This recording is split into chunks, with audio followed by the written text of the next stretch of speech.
Mga kapatid, maganda sana kung tunay ang layunin ng kampanyang Hands Off Our Children.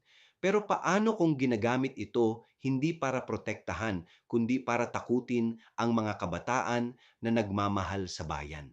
Ang mga batang mulat ay hindi banta, sila ay pag-asa. Ngunit sa kamay ng kapangyarihang takot sa katotohanan, ginagawang kalaban ang mga kabataang nagtatanong at naninindigan.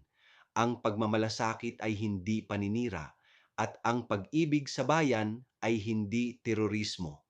Kaya't kung tunay na hands off our children, alisin ninyo ang kamay ng paniniktik at pananakot sa mga paaralan. Ang proteksyon ay hindi dapat katumbas ng panggigipit.